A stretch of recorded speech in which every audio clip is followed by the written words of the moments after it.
We can't stop it. We can't prepare for it. You need to get out.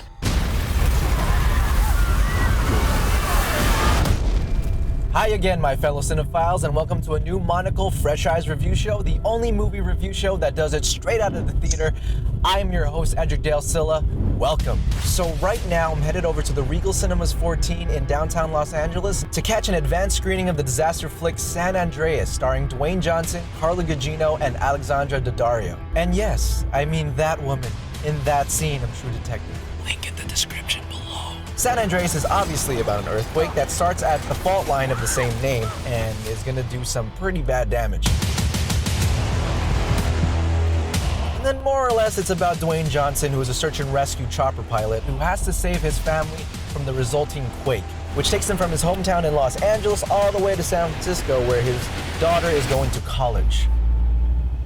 Right, college, got it. And then behind the camera, we have Brad Payton, who has directed such classics as Dogs and Cats and Journey 2. I will let you decide the heft of that information. And then what got me really excited, Carlton Cuse, who was one of the writers and executive producers of Lost, the best television show ever, Namaste 4, 8, 15, 16, 23, 42. But then tragically, as if it were written himself, I looked it up on Wikipedia and there were 5 to 6 more writers on this mother effer. What? Oh my God, why? My expectations are, I'm not gonna lie, a little bit low on the low end. Just trailer alone doesn't look that interesting, man. The shots, they look the same from the stuff we've already seen. But here's the olive branch, okay? I mean, if the CGI is well done, if it's put together nicely, I can probably get over some of the cheesy dialogue that I can expect, and probably the stupid decisions that survivors in disaster movies usually make.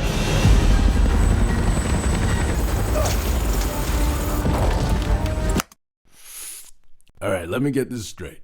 So you got the wife, she's trapped, buildings falling from all angles, but lucky enough for her, she has a husband who's a chopper pilot. So when he gets there, he parks on the other side of the building instead of right above her. F it, I like it. Let's shoot it.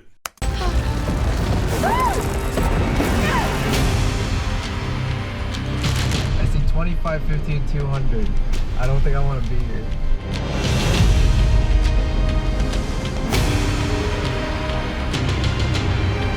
God damn it, it's in 3D. God damn it, I hate 3D, but okay, whatever.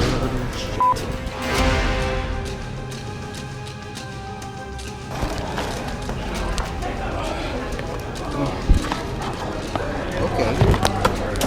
Okay.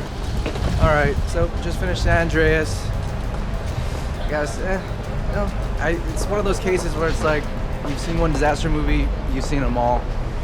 Nothing new, nothing special here. Quite frankly, if you just turn your brain off, you might. If you turn your brain way off, you might enjoy some of the CGI, but other than that, there's nothing new to find here, sadly. But predictably.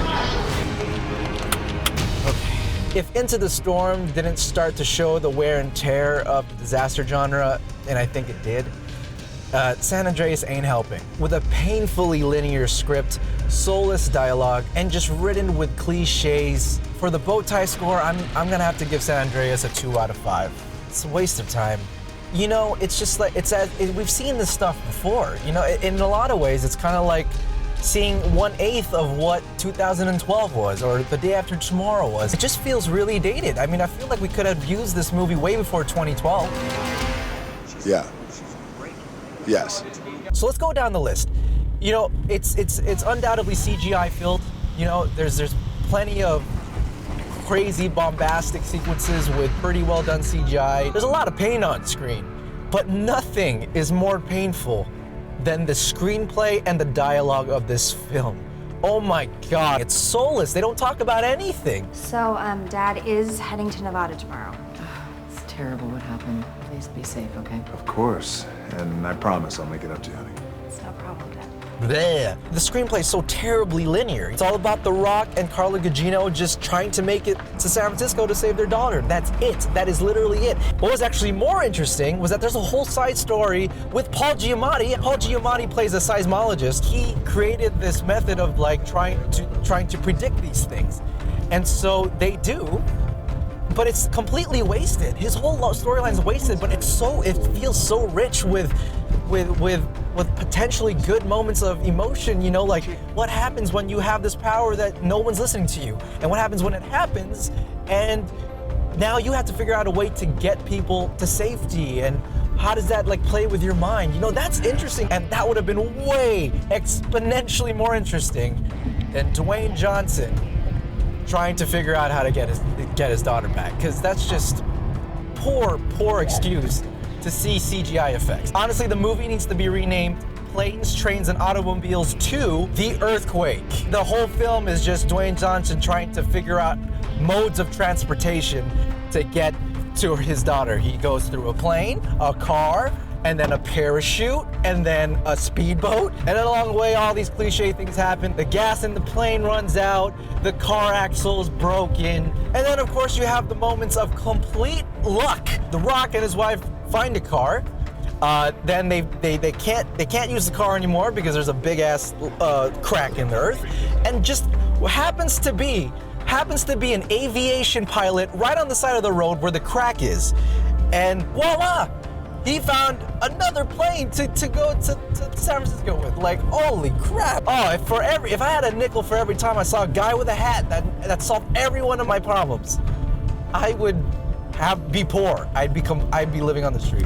And you know, CGI is great. It's good. It's nothing mind-blowing. The movie has just a hard time really impacting us with the CGI, just through editing and sheer tension building. It's very sloppy in tension building. There's a moment where, you know, there's a grumble, there's a medium sort of tremble happening, and then it will hard cut to a building immediately collapsing.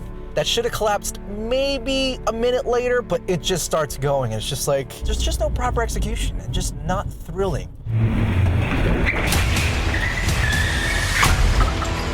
There's a completely excruciating long sequence where Alexandra Daddario's character's feet are stuck in between a seat in a car, and she's stuck there for years. They have no clue how to get her feet out, and it's like, could you just try a little harder to squeeze out? I think you can. I just really think you can.